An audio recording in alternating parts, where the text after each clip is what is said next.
आगे देखिए विजय विक्रम सिंह और आरजू की एक खास बातचीत। क्या कहना चाहेंगे आपकी ये पूरी जर्नी के बारे में? मैंने अपने आप को एक आर्मी ऑफिसर के रूप में ही देखा। 19-20 साल की उम्र में पहली बार फौज का इंटरव्यू दिया और उसमें फेल हो गया तो मुझे समझ में नहीं आया मैं क्या करूं।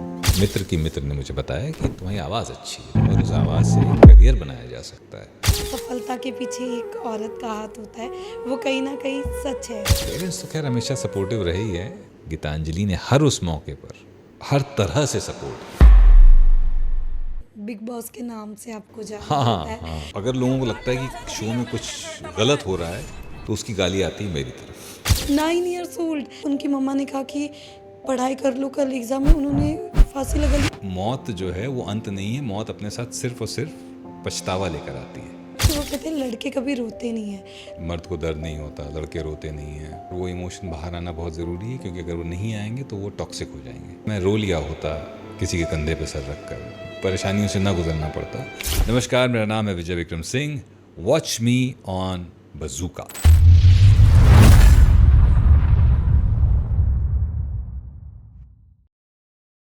दोपहर 3 बजे तुरंत बज़ूका को लाइक, सब्सक्राइब और शेयर करें।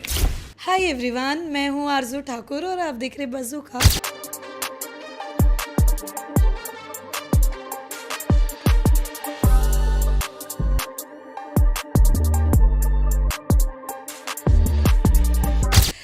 आज हमारे साथ जो है, इनके बारे में क्या ही बताऊँ, क्योंकि मेरे लिए तो वो काफ़ी ही खास है। क्योंकि कहते हैं ना, जब हम कुछ चीज़ें स्टार्ट करते किसी मोटिवेशन के लिए, मैंने उनके वीडियोस उन्हें काफ़ी पहले से फॉलो किया है। मैं किसी और की नहीं, हमने घरों में भी उनकी आवाज़ सुनी है और आज के वक्त में उनकी आवाज़ ही उनकी पहचान है। जी हाँ, मैं किसी और की नहीं, विजय विक्रम सिंह सर की बात कर रही हूँ। Hi sir, welcome to Bazooka. कैसे हैं आप? मैं बिल्कुल ठीक हूँ। क्या बात है, बहुत ही ज़बरदस्त इंट्रोडक्शन। अब आपने इतना अच्छा इंट्रोडक्शन दिया है तो ऑफ कैमरा मैंने जो शेर कहा था वो आपके लिए अभी मैं ऑन कैमरा कहूँगा कि उम्र दराज मांग कर लाए थे 4 रोज़, 2 आरजू के साथ इंटरव्यू में चले गए, 2 इंतज़ार में निकल गए। Thank you so much sir, means a lot. Seriously sir, हमें आज के वक्त में, हम जैसे जो यंगस्टर है उन्हें काफ़ी कुछ, इवन आज मैं कह रही हूँ, आज आपसे कुछ चीज़ें मैं सीखना चाहती हूँ और कुछ ऐसी चीज़ें कि आगे मेरे लाइफ के लिए काफ़ी चीज़ें अच्छी हो। तो ऑफ कोर्स मैं आपसे जानना चाहूँगी सर, सबसे पहले आज आपकी सुबह की शुरुआत कैसे हुई है, क्या सोचा था?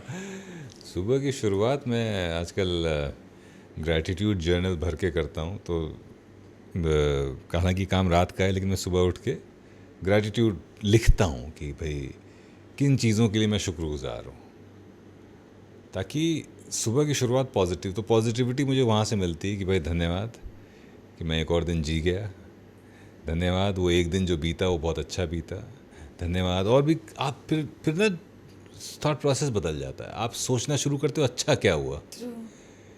तो शुरुआत वैसी हुई और फिर तो बड़ा ही नॉर्मल सा था। जैसा दिन अभी दोपहर है, आधा दिन हुआ है और हम आपके साथ हैं।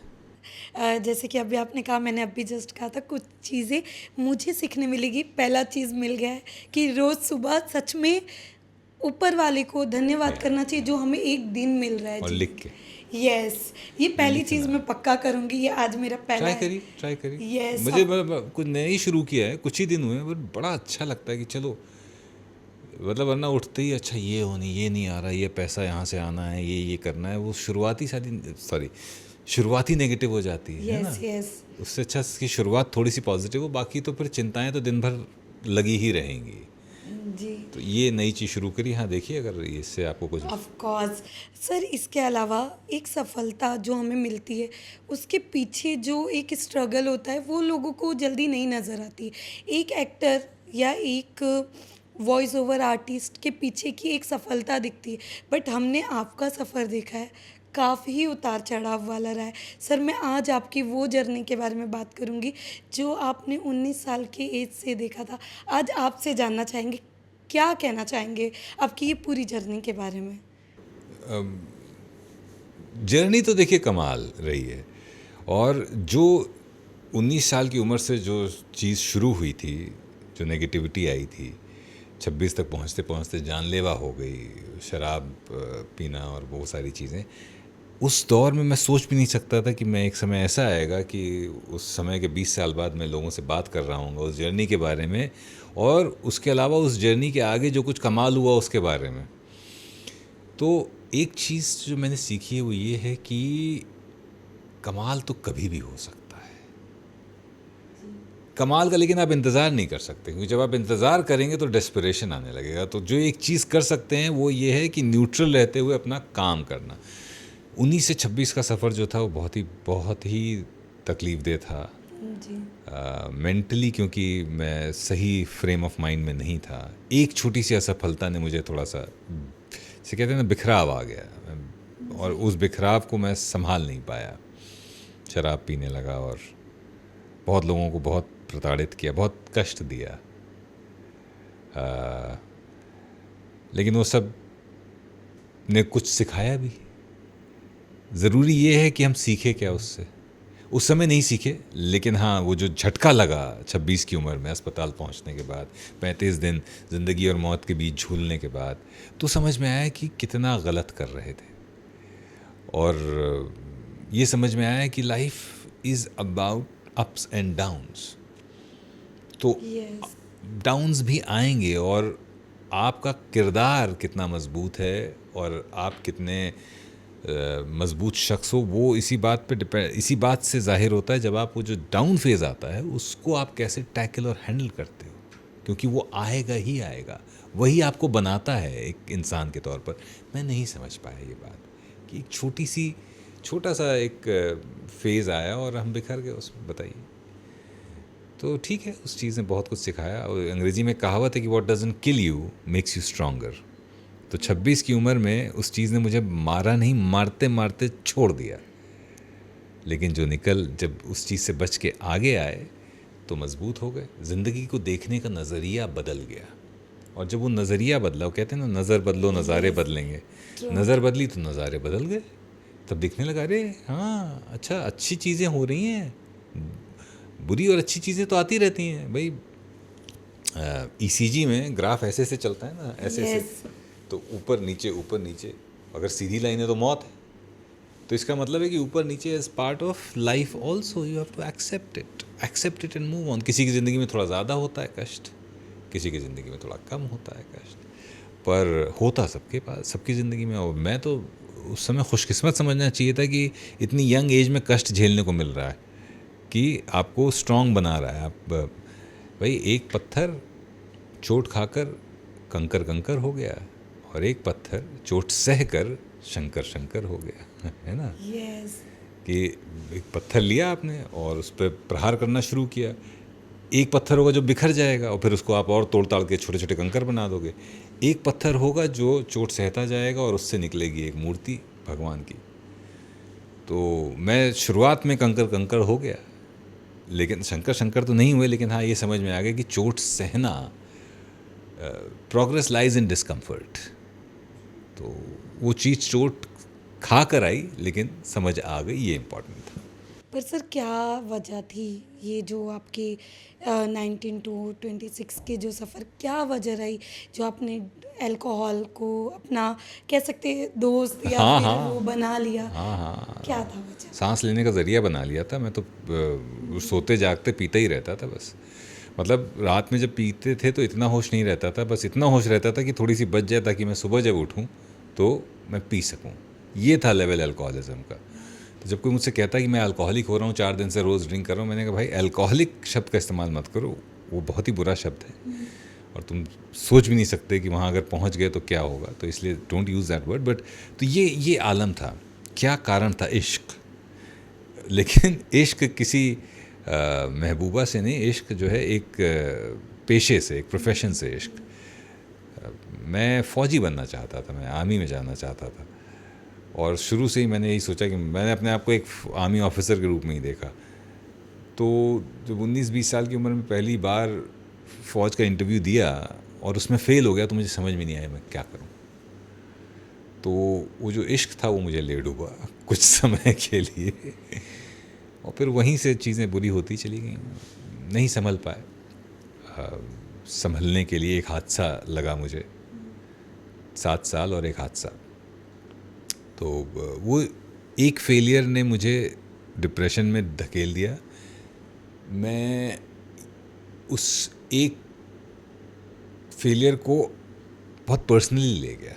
देखिए, एक अंग्रेजी में कहावत है कि failures are events not person. मतलब ये है कि जैसे कि आपने एक एग्ज़ाम दिया, आप उसमें फ़ेल हो गए, तो आपने एग्ज़ाम में आप एग्ज़ाम फ़ेल किया, आप फेलियर नहीं हो, एक एग्ज़ाम में फ़ेल हुए हो। इसी तो मैं इस बात को उस समय नहीं समझ पाया कि मैं सिर्फ एक नौकरी या एक प्रोफेशन को नहीं पा पाया, पर इसका मतलब ये नहीं कि मैं फेलियर हूँ। मुझे और दूसरी चीज़ें खोजनी पड़ेंगी जहाँ पर मुझे सफलता ज़रूर मिलेगी। शायद ये चीज़ मेरे लिए नहीं है। उस समय मैं इस बात को नहीं समझ पाया कि some things in life are meant not to be. कुछ चीज़ें होती हैं ना होने के लिए, जी। हर चीज़ होने के लिए नहीं होती है ना। और उस समय मैं लेटिंग गो की पावर को और उसकी महत्ता को नहीं समझ पाया कि कभी कभी चीज़ों को बस जा सिमरन जा जी। कर देना चाहिए, नहीं कर पाया। तो ये समझ ठोकर खा कर आई। उस चीज़ को मैंने बहुत ज़्यादा पर्सनली ले लिया, वो नहीं लेना चाहिए था। लाइफ में आपके हाथ में एफ़र्ट है, रिज़ल्ट नहीं। तो अगर एफ़र्ट कर रहे हैं तो फिर ठीक है, कोई बात नहीं। रिज़ल्ट आपके फेवर में नहीं भी आता है तो इट्स ऑल राइट, ठीक है। वो फेज़ था, चला गया, बस सिखा गया, बहुत कुछ सिखा गया। बट इसके अलावा हमने अगर जहाँ पर हमने देखा था, आपके घर वालों को भी काफ़ी चीज़ों से गुजरना पड़ा जब आप वैसे थे। एक पेरेंट्स के जब आप उन्हें देखते थे सर, कैसा फील होता था कि जहाँ पर आज उनको आपको सपोर्ट करना था, वहाँ पर वो आपके लिए थे। क्या कहना चाहेंगे आप? वो उनका बड़प्पन था कि उन्होंने कभी इस चीज़ को एक बोझ की तरह नहीं लिया, वरना ये बहुत बड़ा बोझ है। आप अपने बेटे को, आज मैं 2 बच्चों का पिता हूँ तो मैं इस बात को समझ सकता हूँ कि जी। बच्चे को अपनी आंखों के सामने ऐसे धरातल में जाते हुए देखना कितना कष्टकारी हो सकता है एक माँ बाप के लिए। और फिर वो उस धरातल में पहुंच गया जहाँ पर अस्पताल में पहुंच गया, जहाँ पर डॉक्टर ये कह रहा है कि बचने के चांस 15% है, आप कहें तो इलाज करें तो कहें तो ना करें। तो एक पेरेंट होने के बाद मुझे और समझ में आया कि वो उनके लिए कितना पेनफुल रहा होगा। कि कभी कहीं से आ रहा है कि अरे तुम्हारा बेटा पी के यहाँ पड़ा हुआ है, कभी कोई कह रहा है कि वो कष्ट मैं समझ नहीं सकता, बट थोड़ा बहुत उसकी समझ अब पैदा हुई है जब बच्चे हो गए हैं, तभी समझ में आ रहा है कि अपना खून, जब उस बात का गिल्ट उस समय भी था कि मैं कुछ कर नहीं पा रहा हूँ, और उस गिल्ट का इलाज मैं और शराब में ढूंढता था। वो एक और कमज़ोरी थी। वो आप गिल्ट में हैं अगर, तो आप इलाज ढूंढिए ना कि ठीक है मैं ऐसा क्या कर दूं कि ये खुश हो जाएं। तो मैं गिल्ट में हूँ और मैं कह रहा हूँ अच्छा मुझे तो कुछ नहीं, ठीक है और पी लेते हैं और पी लेते हैं। उनका भाई हर माँ अपने बच्चे को एक बार जन्म देती। मेरी माँ ने मेरे माँ बाप ने 2 बार जन्म दिया। एक बार तो बायोलॉजिकल बर्थ और एक बार उस वहाँ से निकाल के लेकर आए। वो जो 35 दिन के कष्ट था, वो मेरा कष्ट तो इसलिए था कि मैंने किया, मैंने तो मज़े किए ना। शराब पीते हो आप तो थोड़ा बहुत तो एंजॉय कर ही रहे हो।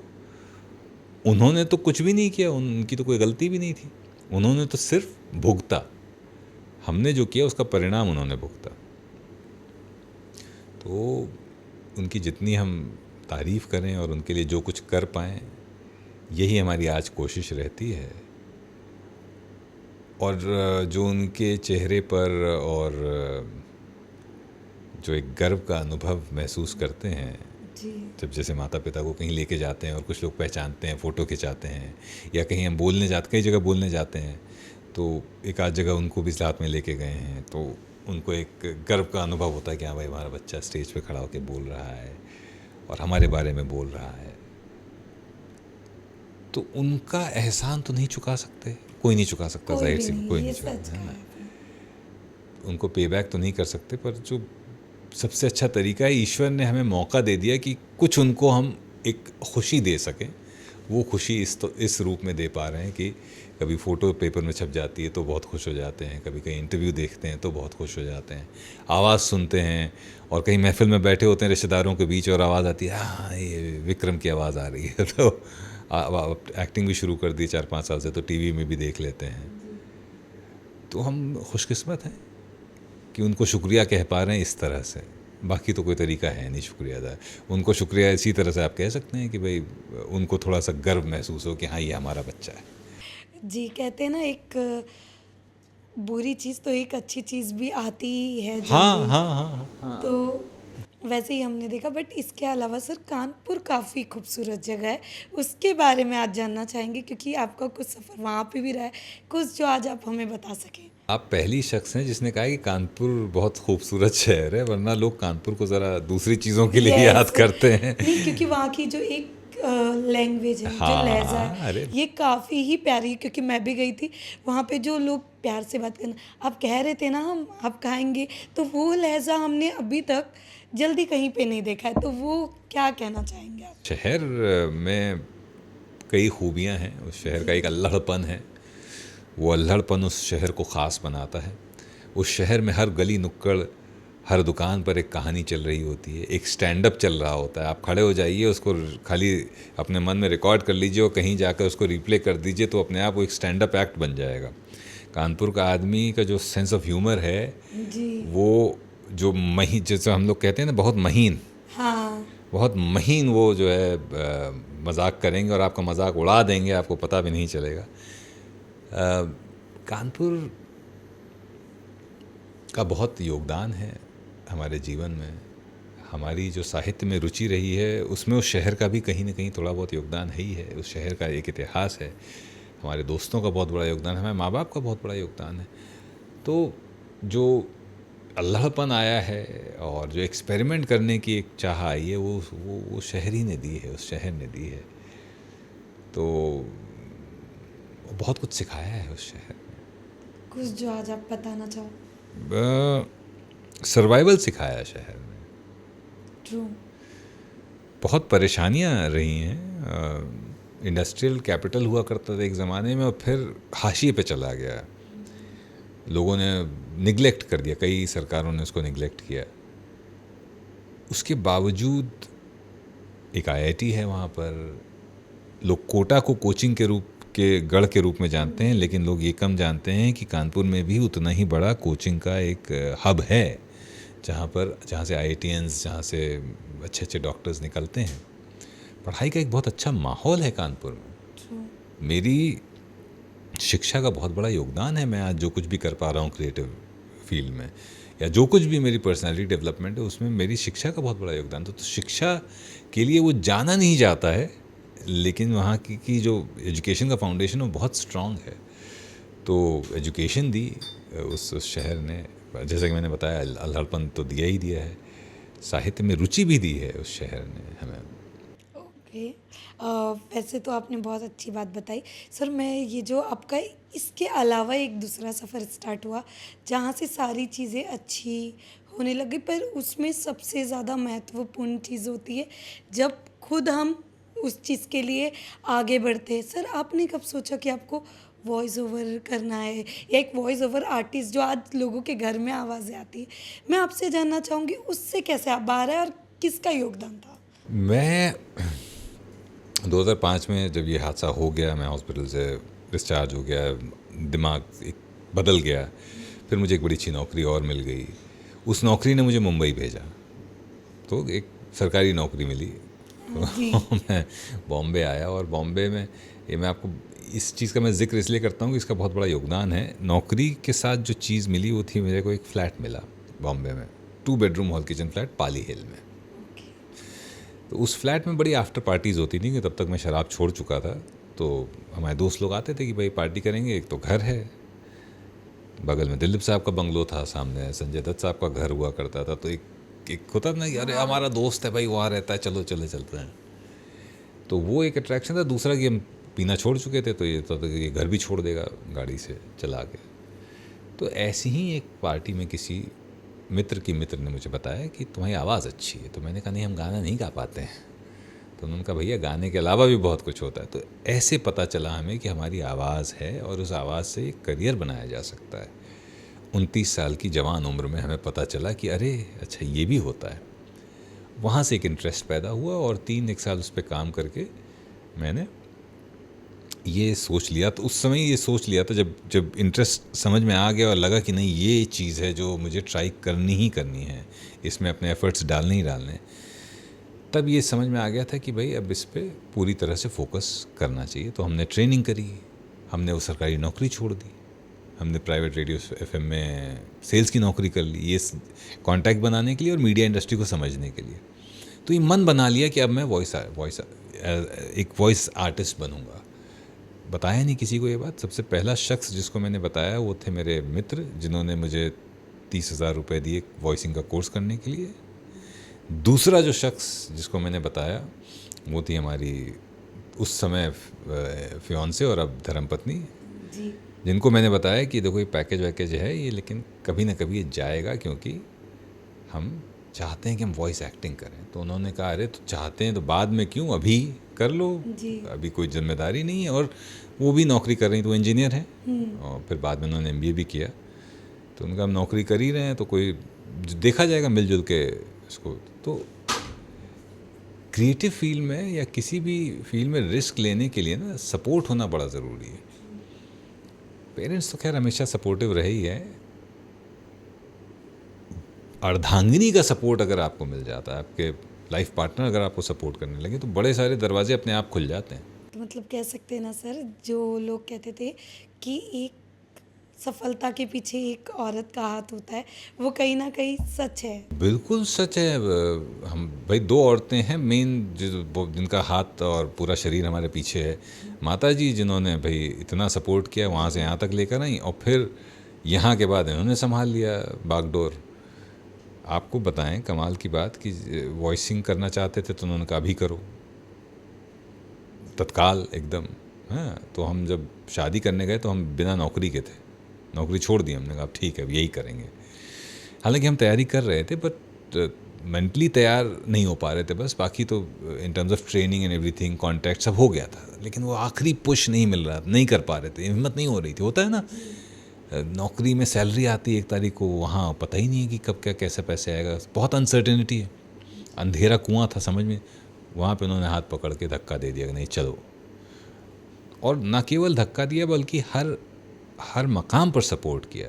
जहाँ इस फेज़ में क्रिएटिव इंडस्ट्री में बहुत ऐसे मौके आते हैं जब आपको अपने ऊपर डाउट होने लगता है, जब आपको लगता है कि नहीं यार हम नहीं कर पाएंगे, आपको लगता है कि हमने सही डिसीजन लिया कि नहीं लिया, हम ऐसी नौकरी छोड़कर आ गए।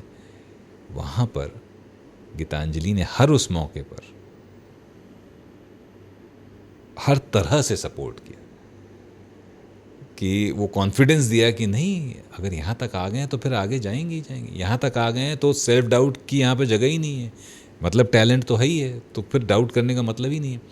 उसके बाद जब हम थोड़ा एक्टिंग की तरफ हमारा रुझान हुआ, वॉइसिंग शुरू करने के 5-6 साल बाद, पर हम क्योंकि काम चल रहा था, मिल रहा था, तो आप थोड़ा वो हो जाते हो, लेज़ी हो जाते हो।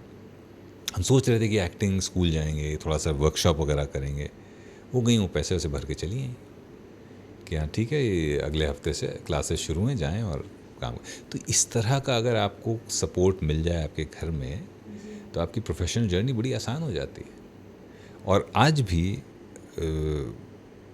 अभिनय में मैं कितने ऑडिशंस हैं जो करते हैं, और उसमें से बहुत कम होते हैं जिसमें फाइनली आपको काम मिलता है, मौका मिलता है काम करने का। हर ऑडिशन के बाद आपके मन में एक नेगेटिव थॉट आता है, पर उन्होंने हमेशा यही कहा है कि नहीं यहाँ तक आ गए हैं तो अब यहाँ से पीछे नहीं जा सकते, यहाँ सिर्फ आगे ही जाना है, और यहाँ तक आ गए हैं इसका मतलब है कि कुछ है तो फिर वो आगे लेके ही जाएगा। तो वो सपोर्ट मैं बहुत लकी हूँ कि मेरे घर में है। तो सर जब ये सपोर्ट चल रहा था और जब आपने ये किया, क्या इस बीच कभी रिजेक्शन फेस करना पड़ा आपको? आज तक 119 के ऊपर ऑडिशन हो चुके हैं मेरे। टोटल प्रोजेक्ट जो मैंने किए हैं वो शायद 12 या 15 हैं, तो परसेंटेज लगा लीजिए कितने रिजेक्शन। ये तो हो गया एक्टिंग का मामला। वॉइसिंग में लोग बड़ी इज्जत देते हैं कि भाई अच्छी आवाज़ है, अच्छे शो से जुड़े हुए हैं। आज भी एडवर्टाइजिंग में जो वॉइस ओवर होता है, मैं लोगों को फ़ोन करता रहता हूँ भाई हमें काम दो। आज भी डबिंग में कई बार ऐसा होता है कि डबिंग के लिए हर किरदार के लिए एक ऑडिशन देना ही पड़ता है। तो नहीं होता है सूट, कई कैरेक्टर्स में आप नहीं सूट होते हैं। तो ये समझ लेकिन अब आ गई है कि ये हिस्सा है ज़िंदगी का, हर चीज़ आपके लिए नहीं बनी है। इनफैक्ट कई बार आप अब तो ये समझ आ गई है कि कई बार आप खुद को समझा लेते हो कि हाँ ठीक है, ये कैरेक्टर में मैं फिट नहीं कर रहा हूँ। तो जैसे एक्टिंग के साथ क्या होता है कि जब आप कोई प्रोजेक्ट के लिए रिजेक्ट होते हो तो आपको पता होता है ये प्रोजेक्ट है, फिर वो प्रोजेक्ट रिलीज़ होता है, आपको पता होता है कि अच्छा ये वही प्रोजेक्ट है जिसके लिए मैंने ऑडिशन किया था। फिर आप देखते भी हो, मन मार के देखते भी हो, थोड़ा सा हिम्मत बांध के, और फिर आपको वो किरदार भी दिखाई देता है जिसके लिए आपने ऑडिशन किया था। तो ये सारी चीज़ें कहीं ना कहीं थोड़ा सा दुख तो देती हैं ना कि यार ये काश मैंने कर लिया होता, काश मुझे मिल गया होता ये करने को। लेकिन अब वो समझ आ गई है जहाँ पर आप, मेरे ख्याल से आज तक कोई ऐसा प्रोजेक्ट नहीं हुआ होगा जहाँ पे मैं रिजेक्ट हुआ हूँ और मैंने ये देख के कहा होगा अरे मुझे ले लिया होता। हमेशा मुझे लगता है हाँ ये तो बहुत अच्छा है, ये अच्छा फिट हो रहा है, तो ये ज़्यादा सूट कर रहे हैं, मैं कम सूट कर रहा था, तो ये इनको अगर मिला है तो इसमें कोई दिक्कत नहीं है, इसमें मेरी कोई कमी नहीं है। उनका वो है कि उनको उन्होंने ज़्यादा अच्छा काम किया है, वो ज़्यादा अच्छा सूट कर रहे हैं, तो उसमें हताश होने की बात नहीं है।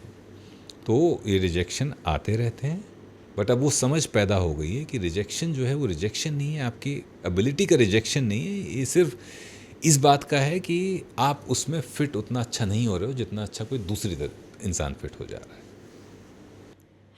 सर इसके अलावा आज भी हम कहीं पे भी देखते बिग बॉस के नाम से आपको जाना हाँ, जाता है। हाँ। कहीं ना कहीं आज भी मैं जब निकल रही थी तो मैंने कहा कि मैं इंटरव्यू करने जा अच्छा आप बिग बॉस का इंटरव्यू करने जा रहे हैं, तो कहीं ना कहीं आज भी उनके नज़र में एक छवि बनी हुई है कि बिग बॉस आप ही है। और कहीं ना कहीं वो आवाज़ भी आपकी है।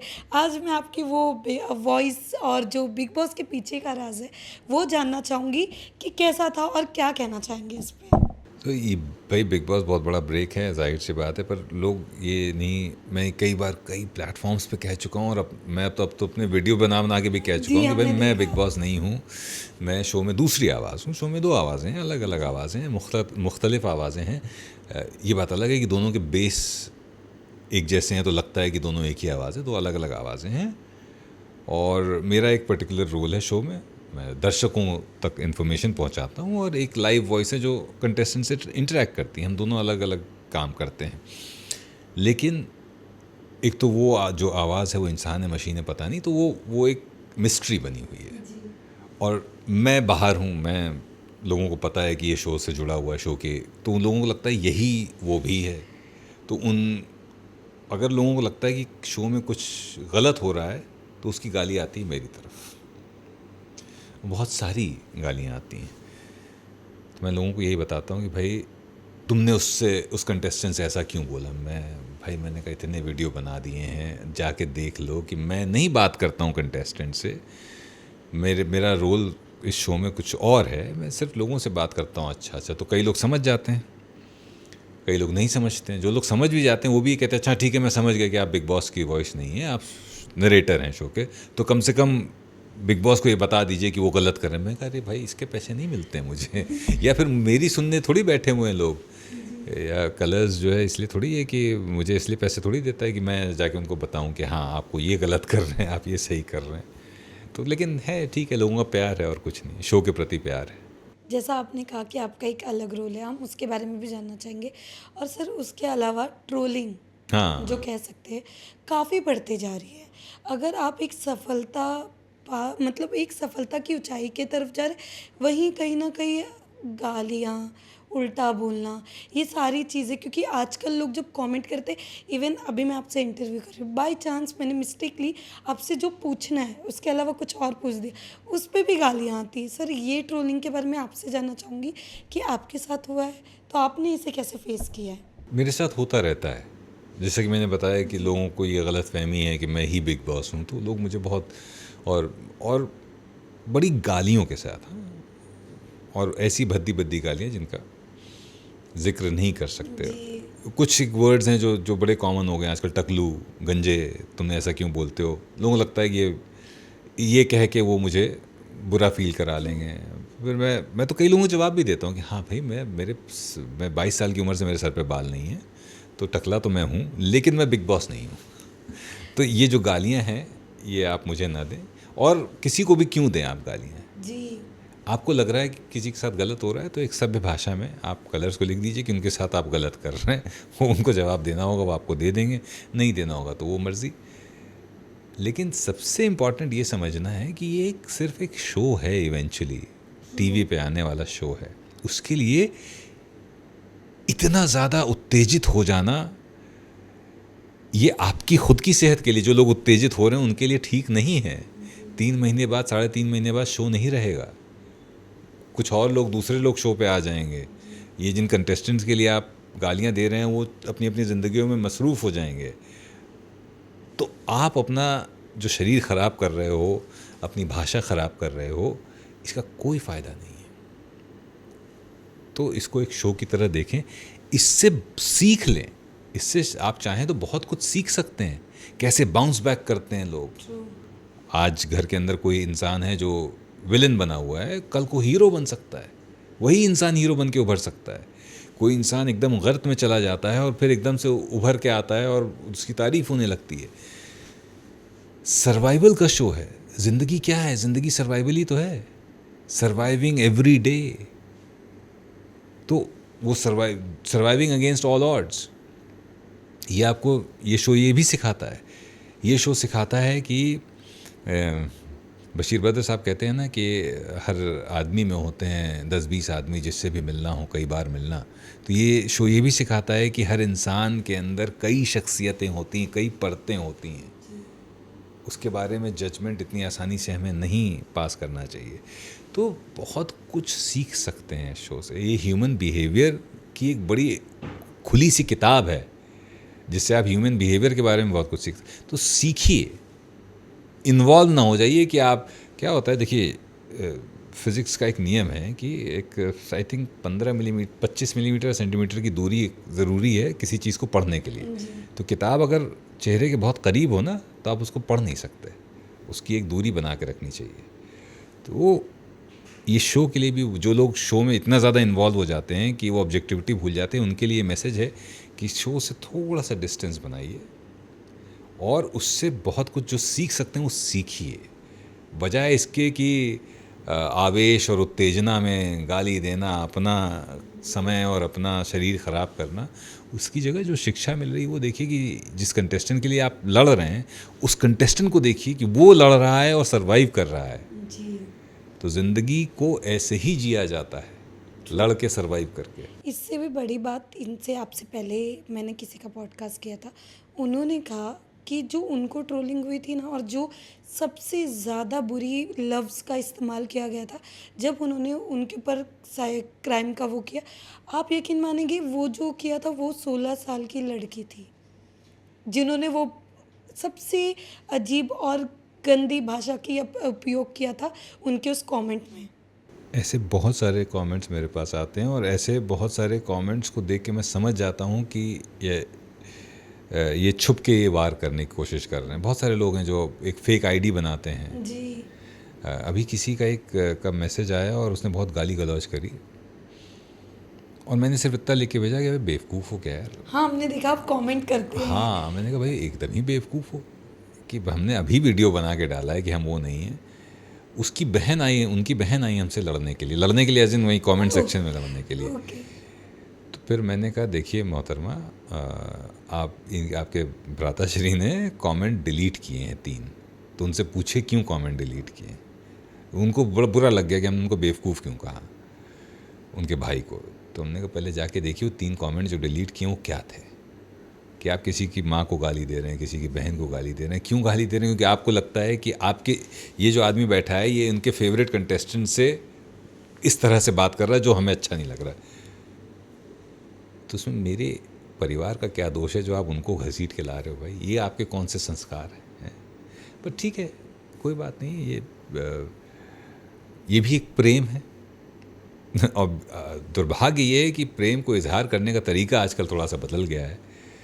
लोग गालियाँ वालियाँ देकर अपनी भड़ास निकालते हैं, तो वो सही नहीं है। और अनफॉर्चुनेटली एक मीडियम ऐसा मिल गया है जहाँ पर फेसलेस तरीके से आप कुछ भी कह सकते हैं, तो वो ना हो तो बेहतर है। लेकिन अब ये आज की सच्चाई है, इससे आप भाग नहीं सकते।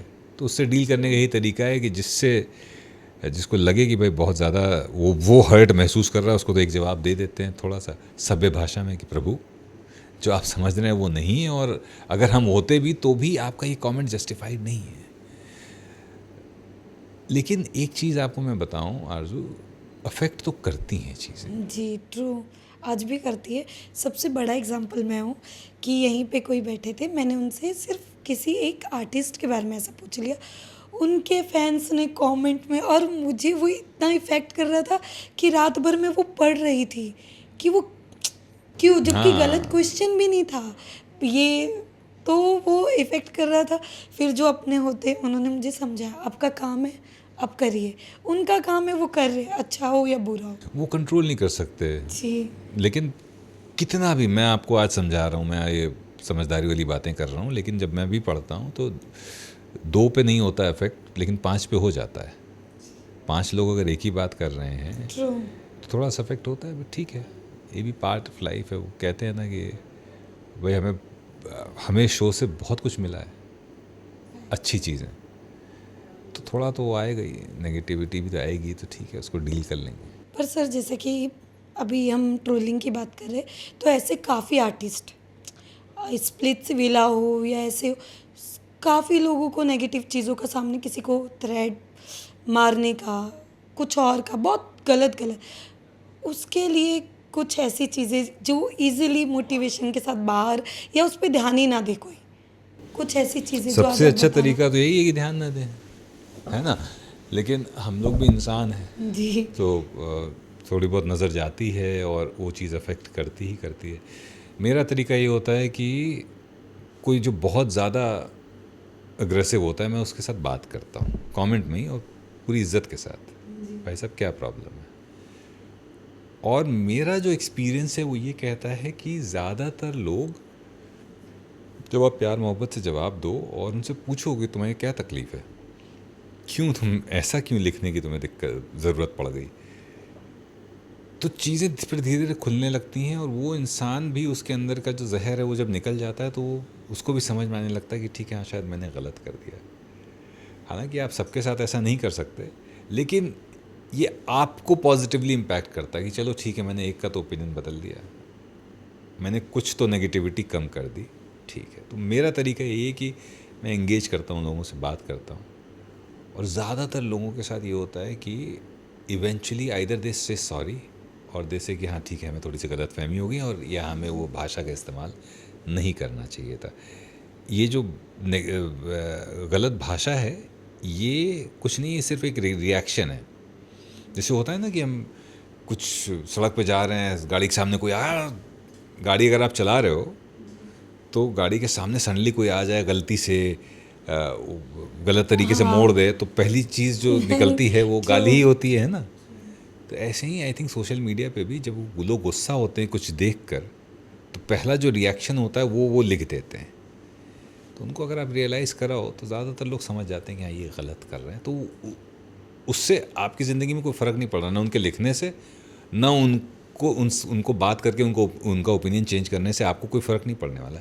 लेकिन वो थोड़ा बहुत थेरेप्यूटिक हो जाता है कि आप जब बात कर लेते हो तो एक लगता है कि हाँ ठीक है यार, इसकी नेगेटिविटी मैंने कम कर दी, और जो आपको थोड़ा अच्छा लगता है। ट्रू, तो ये मेरा तरीका है। ये सही है सर। इसके अलावा बिग बॉस पे तो हम सब लोग देख लेते हैं बिग बॉस में होता क्या है, बट जो उनके पीछे की चीज़ें है वो जल्दी किसी को पता नहीं होती। सर मैं आपसे जानना चाहूँगी, बिहाइंड द सीन कितनी मेहनत लगती है इन सब चीज़ों को सब एक साथ करने में, टीवी पे टेलीकास्ट करने में, वॉइस देने में, कितना टाइम, क्या क्या कहना चाहेंगे? मेरा काम तो बहुत ही आसान है। काम जो लोग बहुत मुश्किल काम है, वो बाकी 700 750 लोगों का जो क्रू है जी वो जो करता है, जिसका कोई रिकग्निशन नहीं है, जिसमें से 750 में से 748 लोग ऐसे हैं जो फेसलेस हैं, ट्रू, जिनका कोई चेहरा नहीं है, जिनको कोई नहीं कह रहा है कि मेरे पास बहुत मैसेज आते हैं, you are doing great work. कल मैं मेरे गाड़ी में कहीं फंस गया जाम में, बगल में मेट्रो स्टेशन था, मैं मेट्रो पे चढ़ा और मैंने मेट्रो पकड़ के अपनी जगह पे पहुंच गया। मैं उतर रहा था और सामने से कोई शख्स चढ़ रहे थे, उन्होंने सिर्फ कंधे पे हाथ रखा और कहा कि you doing great work, it's nice meeting you. तो हमारा दिन तो बन जाता है ऐसे, हमें ऐसे बहुत सारे लोग मिल जाते हैं। हमें ऐसे बहुत सारे कमेंट्स मिल जाते हैं, आपकी आवाज़ अच्छी है, बहुत अच्छा लगा, आपने इतनी अच्छी अच्छी बातें अभी करी हमारे लिए। लेकिन मेजॉरिटी 95 क्या 99% लोग वो हैं जिनका चेहरा लोग जानते भी नहीं। फेसलेस लोग हैं जो दिन प्रतिदिन साल दर साल काम कर रहे हैं उसके पीछे। तो शो में बहुत सारे हार्डवर्क है, बहुत सारी मेहनत है जो बहुत सारे लोग कर रहे हैं, और मुझे उम्मीद है कि कभी उनको भी रिकग्निशन मिले, वो भी सामने आए। लेकिन बहुत मेहनत है। आप सोचिए ना कि 24 घंटे कैमरा चल रहा है, छप, जिसे हम लोग हमारी भाषा में कहते हैं ना, छप रहा है। Yes. कहीं ना कहीं छप रहा है, रिकॉर्ड हो रहा है। टीम बैठी हुई है जो देख रही है कि इसमें से क्या है जो लेने लायक है, क्या है जो नहीं लेने लायक है, जो सॉर्टिंग कर रही है। फिर कोई एक टीम है जो सॉर्टेड फुटेज में से एडिट कर रही है, एक टीम बैठी है जो ये डिसाइड कर रही है कि टीवी पे क्या आना चाहिए, 45 मिनट का एपिसोड कैसा होना चाहिए। एक टीम है जो बैठी है कि निरंतर किस तरह के टास्क होते रहने चाहिए, क्या जो है हम घर के अंदर भेज सकते हैं, क्या हम चीज़ें घर में करवा सकते हैं in terms of task and all. So 3.5 महीना निरंतर काम चलता है जो आप देखते हो। 3.5 महीने का जो काम है वो शुरू होने से पहले 1.5-2 महीने काम चलता है। 3.5 महीने का शो ख़त्म होने के 20-25 दिन बाद तक काम चलता है। तो बहुत सारी मेहनत जाती है बहुत सारे लोगों की इस शो में, जिसमें से दिखते कुछ ही लोग हैं, लेकिन वो जो फेसलेस वॉरियर्स हैं वो शो को बनाते हैं। आज के वक्त में ना सर, बिग बॉस बहुत बड़ा नाम है, बहुत बड़ा। बट अगर यही बिग बॉस अगर आपको मौका दे घर के अंदर जाने का, क्या आप जाएंगे एज एन कंटेस्टेंट? मुझे मौका नहीं देगा कोई, क्योंकि मेरी ज़िंदगी बड़ी बोरिंग है, मैं आदमी भी बहुत बोरिंग हूँ। नहीं सर, क्या पता, ऐसे हम कह नहीं सकते, बट अगर आपको मौका मिले तो आप जाना पसंद करेंगे? मेरी हिम्मत नहीं है जाने की। जी। उसके लिए बहुत गट्स चाहिए। ये कहना आसान है कि लोगों को, अच्छा कई लोग मुझे ये मैसेज भी करते हैं कि मुझे शो में जाना है, क्योंकि लोगों को पॉपुलैरिटी दिखाई देती है। लोगों को ये नहीं समझ में आता है कि वहाँ पे जाना कितना मुश्किल है। क्यों मुश्किल है? 125 कैमरे आपको देख रहे हैं, आपका चेहरा, असली चेहरा बाहर लोगों के सामने आ रहा है, आपकी छोटी से छोटी चीज़ जज की जा रही है। वो एक्सेप्ट करने के लिए बहुत सारी अंदर मजबूती चाहिए। You need lot of courage to be able to accept the fact that I am being seen and being judged for things that I may be doing और I might not be doing also. भाई हम सभी गुस्सा करते हैं जी। और गुस्से में बहुत ही अजीब हो जाते हैं। अब वो साइड अगर लोगों के सामने आने लगे और लोग उसके बेसिस पर हमको जज करने लगे, तो क्या वो जजमेंट सही होगा? नहीं होगा। लेकिन ऐसा होता है, आप कंटेस्टेंट्स जज किए जाते हैं। तो मेरे अंदर इतनी हिम्मत नहीं है कि मैं अपनी जो दूसरी साइड्स हैं, जो गुस्से वाली या फ्रस्ट्रेशन वाली, वो मैं दुनिया को दिखा पाऊँ। तो अगर ऐसा मौका, वैसे तो आएगा नहीं ऐसा मौका, क्योंकि मैं शो से इतने साल से जुड़ा हुआ हूँ, तो वो ठीक भी नहीं होगा।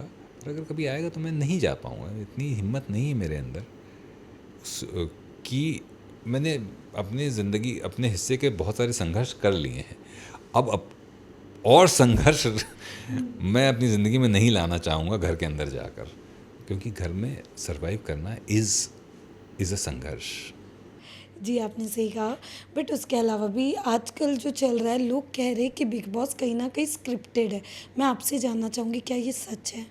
ये एक बहुत खूबसूरत स्टडी है ह्यूमन बिहेवियर में। तो जो लोग कहते हैं स्क्रिप्टेड है, उसके पीछे 2 रीज़न है। पहला ये है कि आप 24 घंटे की फुटेज देख रहे हो 45 मिनट में, 1 घंटे में, तो कई चीज़ें जंप करती हैं ना। तो हम सब कुछ तो नहीं दिखा रहे हैं, कुछ आप उठा के दिखा रहे हो, तो आपको लगता है ये कैसे होगा, ये कैसे होगा। दूसरा ये होता है कि जैसे लगा है ना, मास्टर शॉट लगा है और 2 आईसो शॉट्स लगे हैं। जब आप शो में जुड़ जाते हो तो आप आईसो हो जाते हो, आपको खाली क्लोज दिखाई, आप मास्टर नहीं देख पाते। आप जब बर्ड्स आई व्यू देखते हो तब आपको चीज़ें ज़्यादा साफ दिखाई देती हैं, पर्सपेक्टिव ज़्यादा खुला हुआ दिखाई देता है। और जब आप बहुत ज़्यादा किसी चीज़ से जुड़ जाते हो तो आप ऑब्जेक्टिविटी ख़त्म हो जाती है आपकी, आप इमोशनल हो जाते हो ना, तो आप रैशनैलिटी ख़त्म हो जाती है। तो कई बार लोगों की रैशनैलिटी इसमें ख़त्म हो जाती है, उसमें लगता है कि ये हमारे वाले के साथ गलत हो रहा है, इसका मतलब है कि ये स्क्रिप्टेड है क्योंकि इसको सपोर्ट किया जा रहा है, और कोई कारण नहीं। ये शो का फॉर्मेट ऐसा है कि इसमें स्क्रिप्ट की ज़रूरत ही नहीं है। ज़िंदगी से बड़ी खूबसूरत स्क्रिप्ट कोई है ही नहीं। सही कहा आपने ये चीज़। बट इसके अलावा अगर मैं आपसे जानना चाहूँ सर, कौन सा बिग बॉस का ऐसा सीज़न था जो आपको सबसे ज़्यादा अच्छा लगा? या फिर आपने कहा हो कि हाँ, ये एक सीज़न था जो लोगों ने पसंद किया। जैसे आज भी हम जब पब्लिक रिएक्शन लेते तो लोगों को सीज़न 13 आज भी उतना ही प्यार है कि वो लोग कंपेयर करने लग जाते कि वो सीज़न की तरह कोई नहीं आया। तो मैं आपसे जानना चाहूँगी कि इस बार देखते कि बिग बॉस बायस हो रहे कि नहीं कहीं ना कहीं, क्या कहना चाहेंगे? मेरा जो फेवरेट सीज़न है वो वाला था जब मैं शो से नहीं जुड़ा था। मैं शो से जुड़ा हूँ सीज़न 4 से। जी। और मेरे favourite all time favourite contestant हैं राजू श्रीवास्तव जी। वो थे सीज़न 3 में। मैं उस सीज़न को रोज़ देखता था और जिस दिन राजू श्रीवास्तव जी इविक्ट हुए थे मैंने देखना छोड़ दिया था। मेरे और मेरे भाई ने कसम खाई थी कि अब से हम नहीं देखेंगे। तो वो बहुत क्लोज, क्योंकि राजू जी जो है वो कानपुर से ही थे, मैं भी कानपुर से हूँ। वो एक कारण था। दूसरा वो बड़े ही अच्छे लगते थे जिस हिसाब से वो एंटरटेन करते थे। तो मेरा ऑल टाइम फेवरेट सीज़न वो है और ऑल टाइम फेवरेट कंटेस्टेंट हमारे राजू जी हैं। दूसरा सीज़न 4 से जब आप जुड़ जाते हो शो के साथ तो कई चीज़ें अलग हो जाती हैं। आप फिर एज ए ऑडियंस नहीं देख रहे हो उसको। तो इसलिए बाकी सीजन्स में क्योंकि मैं शो से जुड़ा हुआ था तो कई चीज़ें मैं देख रहा हूँ, फिर आप न्यूट्रल हो जाते हो। आपको फेवरेट्स और वो सब चीज़ें नहीं रहती हैं आपके जहन में। तो मेरे लिए मेरे फेवरेट राजू श्रीवास्तव। सर हमने कहा है ना कि कुछ लोग हमारे बीच नहीं रहते, बट कहीं ना कहीं उनकी यादें और वो आज भी हमारे बीच होती है। मैं जानना चाहूँगी सर, जैसे सिद्धार्थ जी थे, राजू सर थे, ऑफ कोर्स मैं उनके बारे में जानना चाहूँगी सर कि जो लोग नहीं हैं फिर भी आज भी उन्हें याद किया जा रहा है। क्या कभी आपको ऐसा लगता है कि काश होते तो कैसा होता? राजू जी के देखिए वो तब लगता जब मैं इन लोगों के पर्सनली क्लोज होता। जी। पर्सनली मैं इन दोनों में से किसी को नहीं जानता था, लेकिन असमय जाना वो खलता है हमेशा। मैं तो आपको ये छोड़िए, दिव्या भारती जी जब मैं बहुत छोटे थे तो उनका जाना इतना खल गया था, न जान न पहचान कुछ नहीं, लेकिन वो जाने के बाद असमय कुछ भी होता है तो वो अच्छा नहीं लगता, वो खलता ही है। और ये रहता है कहीं ना कहीं कि अगर होते तो और अच्छा काम कर रहे होते, तो होते तो अच्छा काम कर रहे होते और मुझे मौका मिलता कि उनके साथ मैं शायद काम कर लेता। तो ये मलाल कभी कभी लगता है। असमय जाना किसी का भी खल जाता है, तो ये ज़रूर लगता है कि शायद होते तो कभी काम करने का मौका मिलता। ये तो है सर। सलमान सर के बारे में क्या कहना चाहेंगे आप? मैं उनको ऐसा नहीं जानता कि मैं उनके बारे में कुछ कहूँ वो, लेकिन जितना देखा है, जितना मिला हूँ, 3 या 4 बार मिला हूँ उनसे, अलग शख्सियत है। एक there is a reason why he is a superstar, है ना। It is the reason why I am not a superstar और somebody else is not a superstar, why he is what he is. तो वो करिश्मा बहुत पास से देखना वही मेरे लिए बहुत बड़ी बात है। वो खुशकिस्मती है हमारी कि वो जो एक स्वैग है ना, जी। वो कहाँ से आता है, कैसे आता है मुझे नहीं पता, लेकिन वो जब भी गुजर जाते हैं पास में से, एक खाली अगर एक्नॉलेज भी कर दें तो एक आए है, अरे मज़ा आ जाता है। वो है, कुछ तो है अलग। कुछ लोगों को भगवान बनाते हैं। तो ये तो बायसनेस की जो आप बात कर रहे हैं ना, ये शिकायत ऊपर वाले से भी होनी चाहिए कि ये बायसनेस इधर क्यों। तो वो जाहिर बड़ा ही अलग हैं वो भाई, वो कुछ अलग ही है उनका मामला। मतलब होता है कि एक somebody can just stand out in a room full of 1000 people. वो हैं कि वो एंटर करेंगे और आपको समझ में आ जाएगा कि हाँ भाई, हवाएं आपको बताएंगी कि कुछ अलग हुआ है अभी। ट्रू। वही हमने देखा सर अभी काफ़ी वो, जैसे कि आपने देखा होगा कि जिस दौर से वो अभी फ़िलहाल गुज़र रहे हैं, क्या कहना चाहेंगे? क्योंकि कहीं न कहीं आज भी उन्हें कोई ना कोई चीज़ों का डर लगा हुआ है। जैसे उन्होंने अब भी बिग बॉस के उस पे कहा था कि मैं कैसे आके यहाँ पे आप लोगों से बात कर रहा हूँ, ये मुझे ही पता है। तो मैं आपसे जानना चाहूँगी सर, कितना डिफ़िकल्ट होता है कि एक नाम, शोहरत सब मिलने के बाद जब आपको कोई थ्रेट देता है? ये देखिए, थ्रेड तो चलिए एक चीज़ है ही है। शोहरत के साथ लोग ये नहीं समझते हैं कि उसके पीछे की मेहनत क्या है, जी। उसके पीछे का स्ट्रगल क्या है। लोगों को खाली वो फेम, वो पेपर की फ़ोटो, पापराज़ी का चेज़ करना वो दिखाई देता है। जो कीमत चुकाता है स्टार, वो बहुत बड़ी कीमत होती है। और सलमान साहब के साथ भी वही है, और बाकी लोग भी जो हैं, इतने इजी टारगेट होते हैं ये लोग कि कोई भी कुछ भी कह के चला, बट वो पर्सनली उनको कितना अफेक्ट करती है ये हम और आप सिर्फ सोच सकते हैं, समझ भी नहीं सकते। मैं तो यही चाहूँगा कि ऊपर वाला उनको लंबी उम्र दे, अच्छी सेहत दे, और स्ट्रेस फ्री रहें। जितना हो सके उनके ज़िंदगी से जितना भी स्ट्रेस है वो निकल जाए, और लंबा काम करें और अच्छा काम करें। सही है सर। इसके अलावा बिग बॉस 18 आ चुका है, मैं ऑफकोर्स आपसे जानना चाहूँगी क्या आप देख रहे हैं? जहाँ मौका मिलता है देख लेते हैं हम तो, मतलब जाते रहते हैं सेट पर, लोगों से इंटरेक्शन होता रहता है, तो या तो देख लेते हैं या पता तो मालूम रहता है, चीज़ें मालूम रहती हैं। फिनाले आ रहा है, किसका गेम अच्छा लग रहा है आपको? बिग बॉस का गेम अच्छा है। ये सही था सर। देखिए, हमारे लिए जो मैटर करता है वो ये है कि शो को कितनी एक्सेप्टेंस, कितना प्यार मिल रहा है, वो मिल रहा है। तो अब इसमें से कोई 14 में से 17 में से कोई एक, कोई भी हो वो जीते, उससे कोई फ़र्क नहीं पड़ता। फ़र्क इस बात से पड़ता है कि लोग कितना एक्सेप्ट कर रहे हैं शो को, लोग कितना आइडेंटिफाई कर रहे हैं कंटेस्टेंट्स के साथ। तो जो मुझे गालियाँ जिस तरह की आ रही हैं उससे समझ में आ रहा है कि लोग काफ़ी जुड़े हुए हैं शो से। तो ये अच्छी बात है, ये खुशी की बात है। तो उसलिए दुख हो रहा है कि भाई अब 7 दिन में ये ख़त्म हो जाएगा। जी, बट कोई तो एक ऐसा होगा जो देख जिनका गेम थोड़ा बहुत आपको अच्छा लग रहा हो सर? जैसे मैंने बताया ना आपको कि मेरा देखने का नज़रिया शो का अलग है।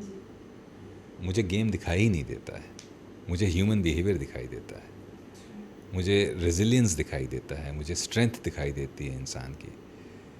तो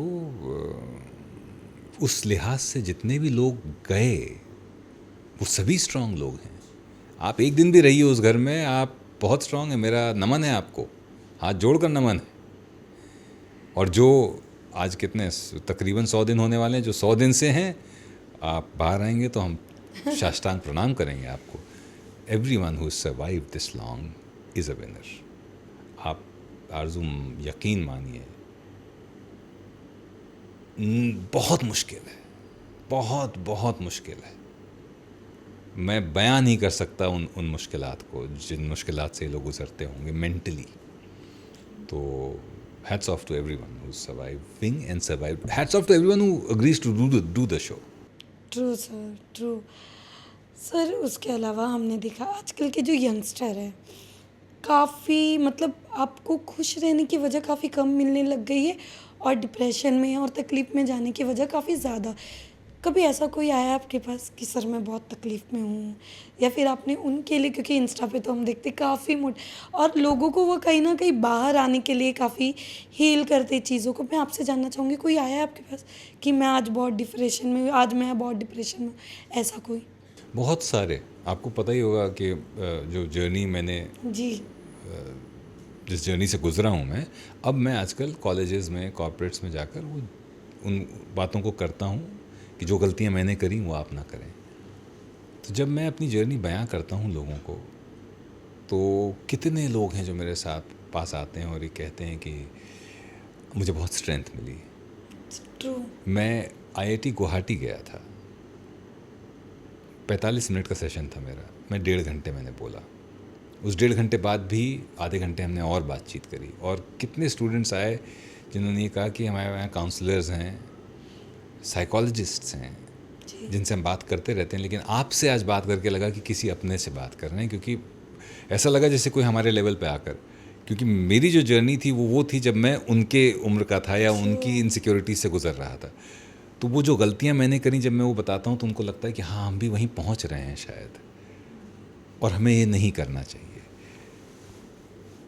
वो बहुत सेटिस्फाइंग होता है कि मैंने जो गलतियां करी उनके बारे में मैं बात कर रहा हूँ, उनसे लोग कुछ सीख पा रहे हैं। और वो बहुत ज़रूरी है कि सीखें, लोग समझें इस बात को कि ये ऊपर उतार चढ़ाव होता रहेगा, जिसमें उतार ज़्यादा होंगे, चढ़ाव बहुत कम होंगे। सक्सेस, मैं हमेशा कहता हूँ, सक्सेस माइलस्टोन्स की तरह है। सफ़र पे जा रहे हैं आप, बीच बीच में आएंगे, इम्पॉर्टेंट सफ़र है। दुनिया जिसे कहते हैं जादू का खिलौना है, मिल जाए तो मिट्टी, खो जाए तो सोना है। और गम हो या खुशी, दोनों ही बस कुछ देर के ही साथी हैं। फिर रास्ता ही रास्ता है, हंसना है न रोना है। That is the most important thing, सफ़र। और इस सफ़र में ये जो नेगेटिविटी आती है वो इसलिए आती है कि हम खोज रहे हैं वो मोमेंट्स खुशी के, बड़ी खुशी के। और जो जा रहा है वो सफ़र के दौरान जो छोटी सी खुशियाँ फुलझड़ी की तरह आके चली जा रही हैं, वो चला जा रहा है हमारे हाथ से। अगर हम उनको देखने लगें, उनको महसूस करने लगें, तो हमारा बहुत सारा डिप्रेशन ख़त्म हो जाएगा, कम हो जाएगा। क्यों? क्योंकि हम वो माइलस्टोन्स को ढूंढ रहे हैं। हमारे 5 मिलियन फॉलोअर्स हो जाएंगे, तब हम खुश होंगे।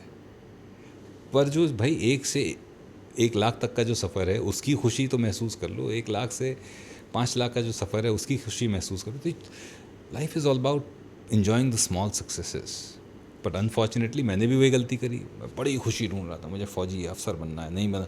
और दूसरा गलती हम ये कर देते हैं कि हमें लगता है कि ज़िंदगी में सिर्फ हम चलते रहेंगे और चीज़ें होती रहेंगी, हम गिरेंगे नहीं। जबकि गिरना तो बहुत अहम हिस्सा है ज़िंदगी का। यू हैव टू फॉल, तभी आप सीखोगे। आपके आसपास अगर बच्चे हों तो आप उनसे सीखो। मैं भी अपनी बच्ची को साइकिल चलाना सिखा रहा हूँ, 10 साल की है वो, और वो एंथुजियाज़म देखते बनता है। गिरी है, कितनी बार गिरती है, लेकिन अगले दिन पापा चलें चलें। और कितनी जल्दी वो सीखते हैं, कितनी जल्दी अपनी गलतियों से सीखते हैं, कितनी जल्दी क्या नहीं करना है वो उनको पता हो जाता है।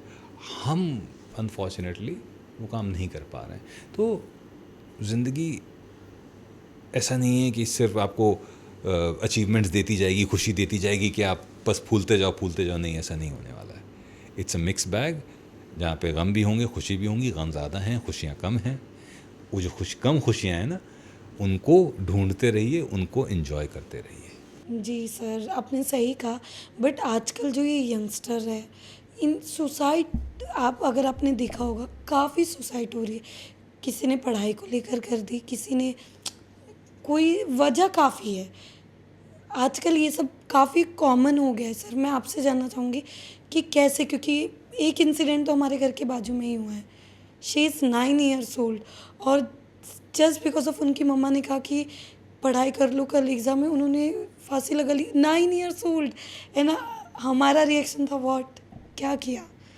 मैं जानना चाहूँगी सर, क्यों, क्या हो रहा है आजकल? क्या पेरेंट्स बच्चों को, क्योंकि हमारे टाइम पे तो हमें मार के पढ़ाया जाता था, जो अगर हम ना भी बोल देते तो वो चीज़ें, बट आजकल बच्चे सुनने के लिए तक तैयार नहीं हो रहे। क्या कहना चाहेंगे आप? नहीं, ये एक डिस्टर्बिंग ट्रेंड है। मैंने जैसे बताया, मैं IIT गुवाहाटी गया था। IIT गुवाहाटी में उन्होंने मुझे बताया कि सेशन में 3 सुसाइड्स ऑन एन एवरेज हो रही हैं। उसका एक रीज़न यही है, जो हम चेज़ कर रहे हैं कांस्टेंट सक्सेस, वो गलत है। जो चेज़ करना है वो ये है कि हम अपने जो हमारी क्षमता है उसको आगे तक लेके जाएं और कितना अपने जो पोटेंशियल है उसको अचीव कर पाएं। लेकिन हम उसको ट्रांसलेट कर देते हैं मटेरियलिस्टिक सक्सेस और फेलियर्स में। और जो ये सोशल मीडिया है, इसमें हमें सिर्फ सक्सेसेस ही दिखाई देती हैं।